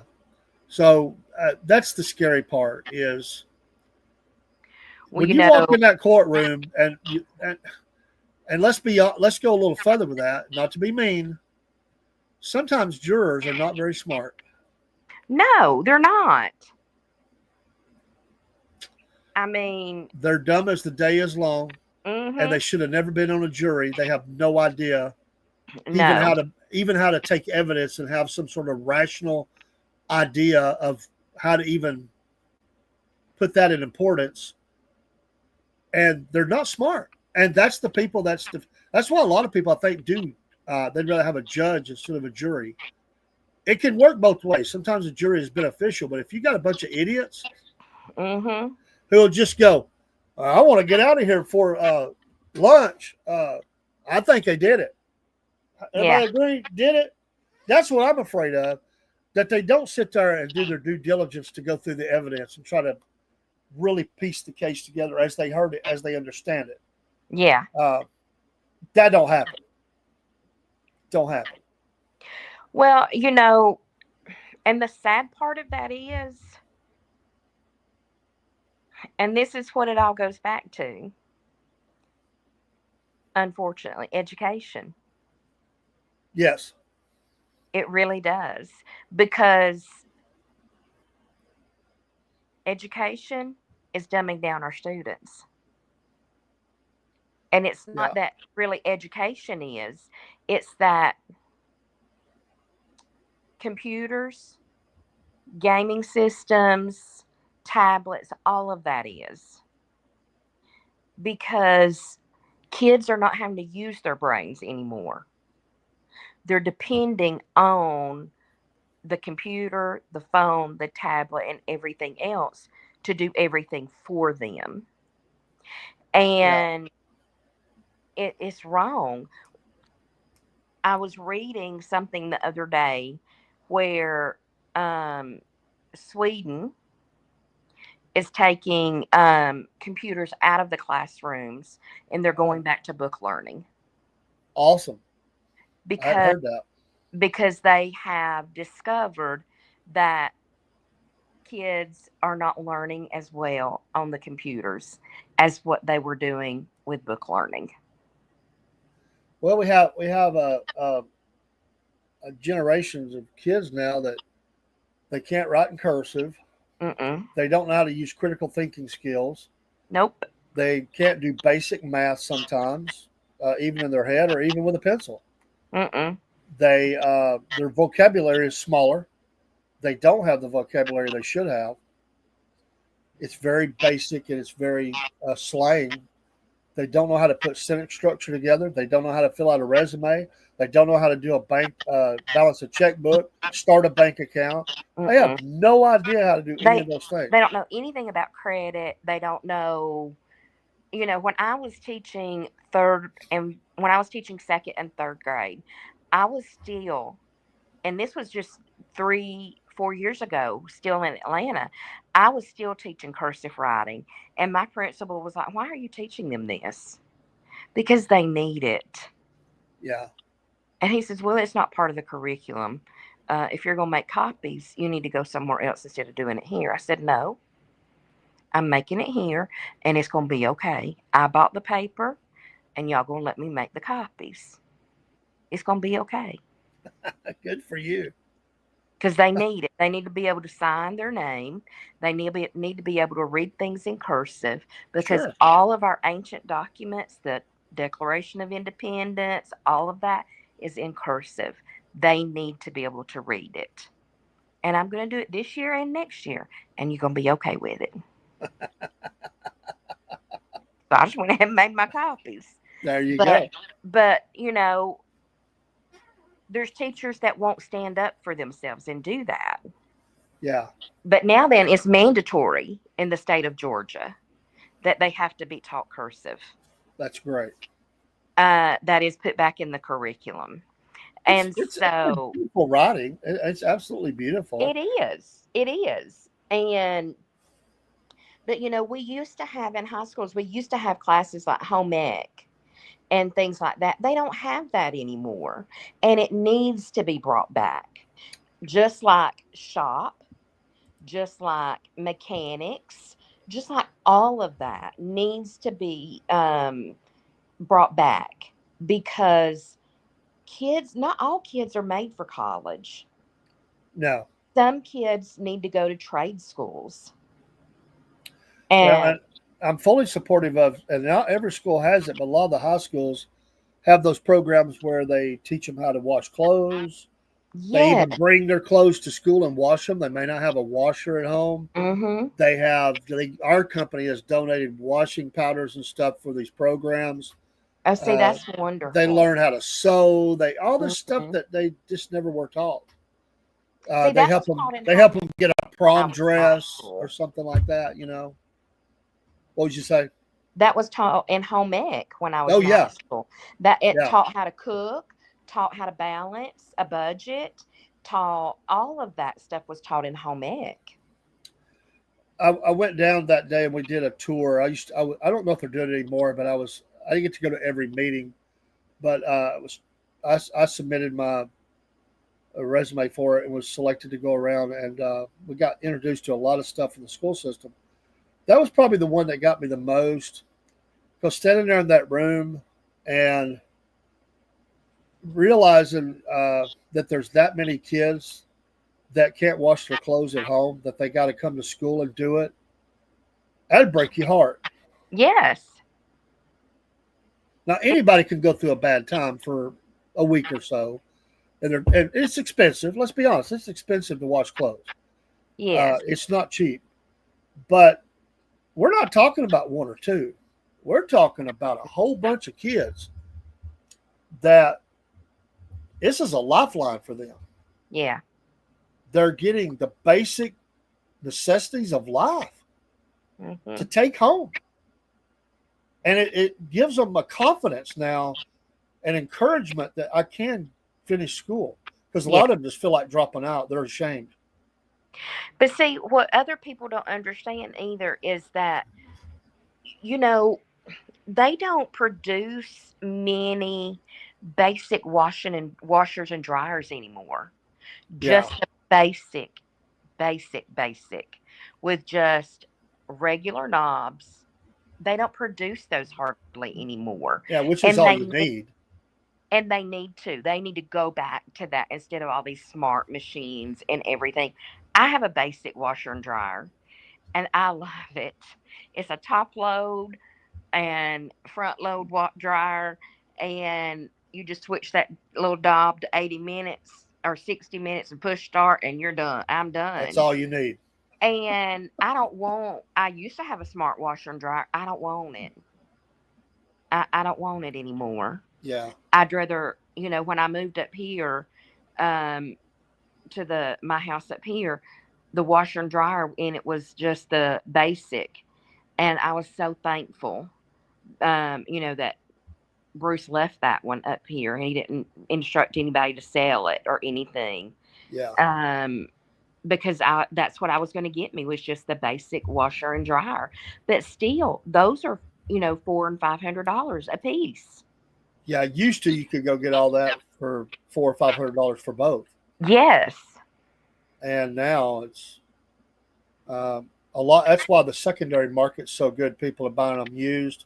People take them, fix them up, and they can't afford $500 or $600, so they buy a used one for $150 and hope they can get 6 months out of it. I mean, Yeah. that's what's happening in a lot of cases. Well, and a lot of times just the heating element needs to be replaced in dryers. And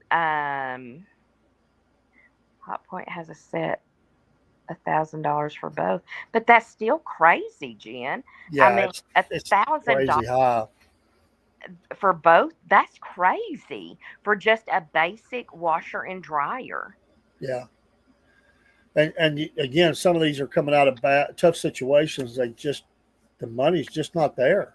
Mm-mm. And so I applaud all these things that people are doing, because one thing we gotta protect the kids. It's not their fault. No, it's not. And I get really aggravated when I hear people. We can complain all day about how adults waste and drug it away or whatever they do, but the kids can't help what's going on. No. They're stuck. Yeah. So, and like today I was thinking, today I have an extra bedroom down at my place, and Wi-Fi. that's crazy. I don't want anything that can connect to Wi-Fi. Any appliance that can connect to Wi-Fi. I don't want it. I don't want it. That's hilarious. No. Dang it, I can't wash the clothes. My Wi-Fi's down. I know. But I was thinking today, in the state of Georgia, how many kids are in the foster care system? Yeah. In the state of Georgia, and how many people there are for those kids. There's not enough people. There's not. And, even if I was just an emergency placement for some of these kids, for just the one, even if it was just 2 kids, because, I have a twin size bed, in my a full size bed. I have a full size bed in my extra bedroom. If it was a brother and sister, or 2 brothers or 2 sisters that could sleep in the same bed, what that would do for 2 children that came out of an emergency situation. I have known people that have basically just taken in kids that never went through the court, but their daughter or their son had a friend, and their family was struggling, and they couldn't really take care of them. So they basically moved in with them for 6 months, a year, 2 years, sometimes more. Yeah. They just became part of the family. They were over there all the time anyway, because they'd eat with them because there wasn't much food, or they would wash their clothes, or they got to go do stuff or whatever. So, and then eventually things get better and they go back home. Yeah. But I've got a friend, it's like a home for kids that he said our house was always full of kids. Yeah. He said half of them wasn't mine. Yeah.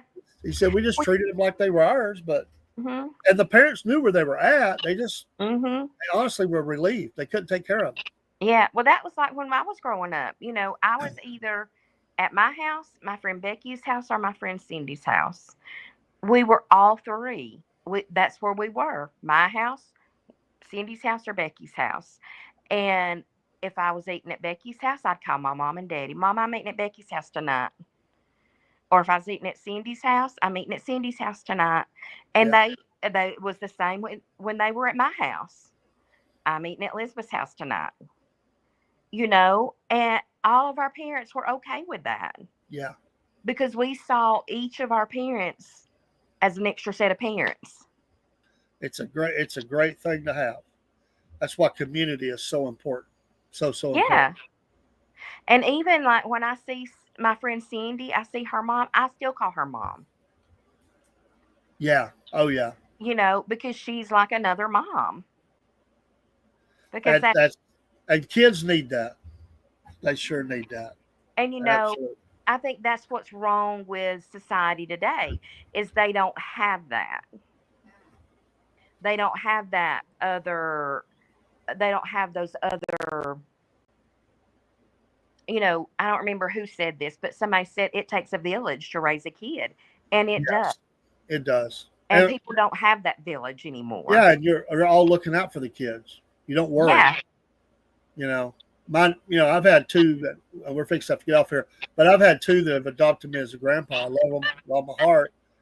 And their grandmother says, as long as they're with y'all, I don't worry.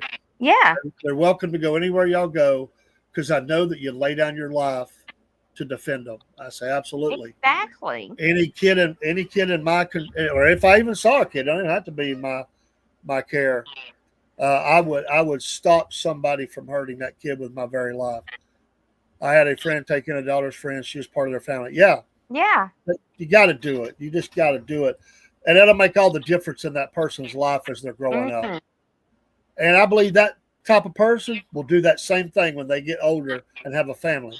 They will be that person because they'll know how much that meant to them to have somebody be that to them. Yes. And you're right. I've talked to judges. We're just running out of the help.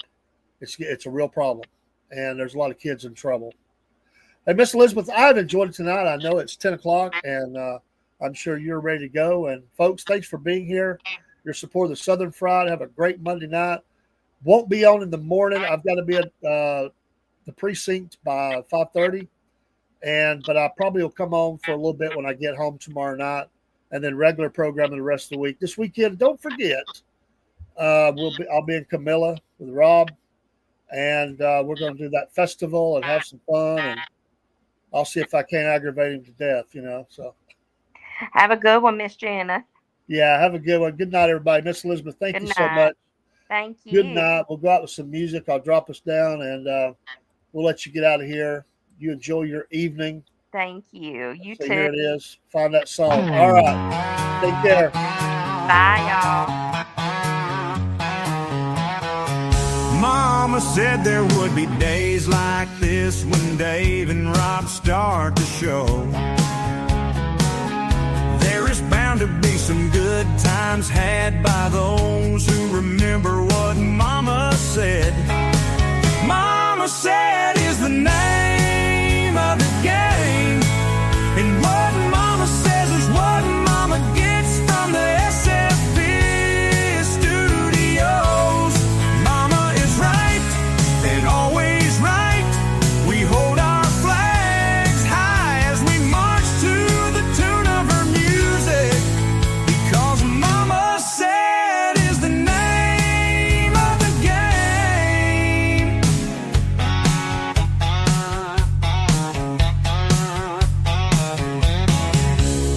On Monday nights, sure we know what to do